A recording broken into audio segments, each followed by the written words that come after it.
YouTube, we back.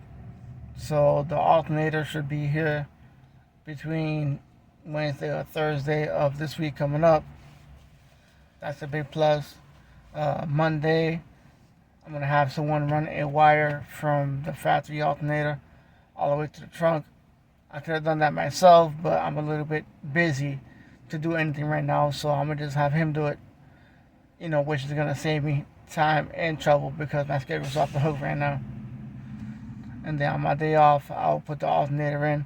I ended up going with a company called Apex. I was told they were the best in the business, so that's who I went with.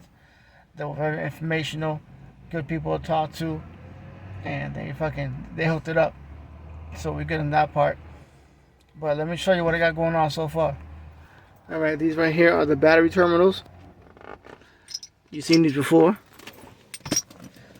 These are the same ones I got in my battery right now. The only difference is that these are updated.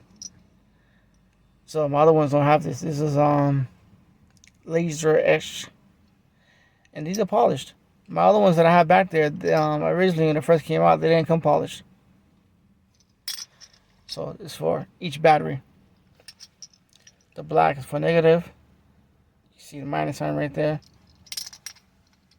Red is for positive, plus sign. Do everything right around here.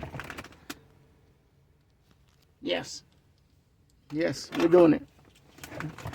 So this is the big fuse that's gonna go in between both batteries. This is not the cheap one. This is the really good one. I do have a mid-grade one that I can show you guys real quick.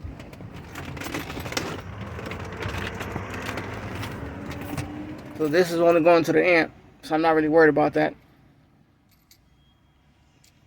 These are good.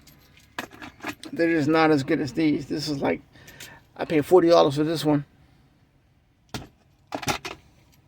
This one was $20. But we got 25 feet. 25 feet to go to the front back. This is that AWG. I crimped everything myself, nice and neat. Sky High audio for the win. This is going to be my ground.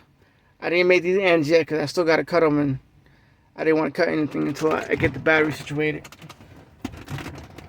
But let's see what we got going on here. I got a mess going on. Power in between both batteries. Like I said, I didn't make this end yet because I still got to do shit with the battery first, get the battery mounted, and all types of shit. And then that right there, my friend, is one of the batteries. I still need to get one more. Battery trays, they should be here on Monday. Once I get the battery trays from there, I can measure to see how long both batteries are going to be together with the trays. Technically, I don't need the batteries to be in the trunk.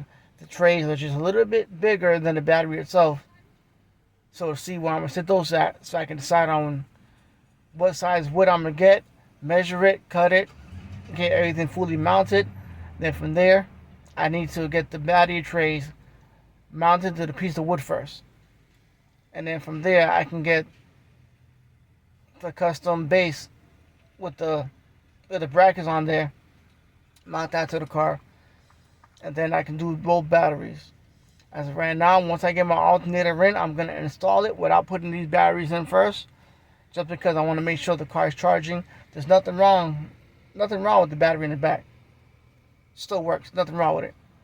But yeah, once I get the other battery and I really start to put some pressure on my system, then that's when the two other batteries are going to have to go in. So I'll show you guys that. So I'm going to eliminate that one battery, go with two batteries at 900 amps each, fuse it just so that if anything happens to one of the batteries, I can always shut it off, which is a good thing. But we got everything down packed. Everything should be good to go. Things are slowly coming in. I do got some bed liner that's supposed to be showing up on Sunday. So my plan is to get a heat gun. I want to take off all that old insulation I got in there, even though there's nothing wrong with it, but I want to take it out.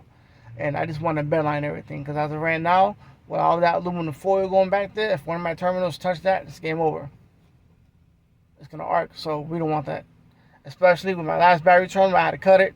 We're not cutting this one. We're going to leave this one as is. But, yeah, final update. So the next video you're going to see is me doing the installation, showing you guys the alternator, installing that. The alternator I had powder coated in, they call it fire engine red with a billet cap. So stay tuned. Getting late, but these are going to be the two connections. Not pretty long. These are going to go to from the fuse block to the battery. These ends are going to go to the battery. These ends are going to go to the fuse block. I went ahead and the battery post I took off the battery. Is it on? Yeah, so my game plan is, being that I do have the top post and the bottom post, which actually worked out in my favor, is so the ground I'm going to hook up to the bottom post. Well, the side post. It will be the side post that's at the bottom of the battery. So that's why I'm going to hook up the main ground to join both batteries together. The battery that's going to be in the far right still going to have those 3 grounds on it, which should be perfect for both batteries because it's going to be sharing a ground the same way they do with the low riders, which is going to work out in my favor. And then for the power that's going to join both batteries together,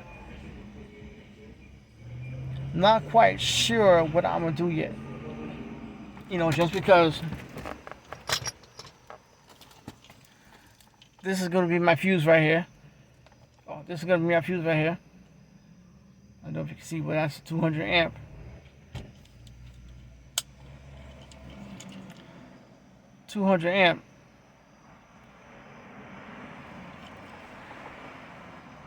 So I'm not sure if I want to mount this directly to the trunk wall next to the batteries,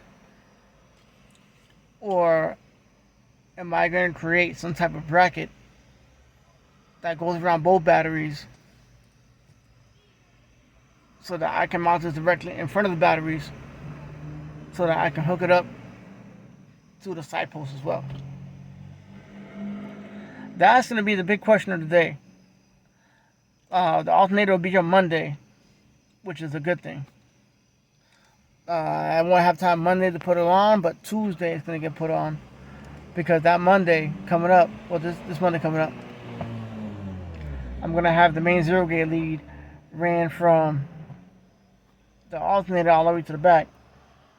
It won't get hooked up to the alternator just yet, because I'm going to have the guy just leave it next to the alternator so that when I put the alternator on, then I can join that lead, and then I can make my main connections in the back, which is going to put everything together. The good part, I do got time before I have to put the 2 batteries back there. Like I said, it's not an emergency to put both batteries back there right now, which is like saving my ass. But I still want to take the battery out. I want to start taking off all that insulation I got back there so that I can rhinoline everything. I'm going to do roughly about 3 coats, roughly about an hour each, in between each dry, to get the coat on there. And then I'm also thinking about buying a piece of wood early, just so that I can have that all, you know, I want to rhinoline the wood as well so that it matches everything that's down there. But we'll see. I never seen a Genesis with a dual battery setup. You know, for my favor, it's going to work out. And also, I never seen a Genesis with a high output alternator either. So it's going to be a trial and error that I'm going to do, so that in the future, if you guys want to do the same project I did, I'll go into like specific details so that you guys can know it's like how I did it, type of wire. Once the alternator comes in, I'll show you guys everything one more time, like the battery terminals, everything that's going to get hooked up. Show you guys the wire, how much wire I got, how many feet. I'm not going to show you how I crimp wires because I showed you guys how I crimped it before in one of my past videos, including the crimper, the part number, the lug terminals that I use, all that. I get that from Amazon. You can also get it from eBay. But yeah, this is officially going to be the last video. The next video that you guys are going to see is going to be me installing the alternator, possibly trying to figure out my leads and stuff like that. Like I said, I already pre-cut some wires. So these wires are already pre-cut. So what I'm going to do is, once I'm get the both battery brackets mounted to the wood, I'll be able to mark out where my battery posts are going to be, so that I can do some more shit. You know, I can take these wires, I can cut them to the exact length I need, just so that when it comes time and the two batteries are here, I don't have to cut the wire, I don't have to crimp. It just goes directly just to mounting everything, bolting everything up to the battery, and we should be good to go. Otherwise, not YouTube. We out of here. See you in another video.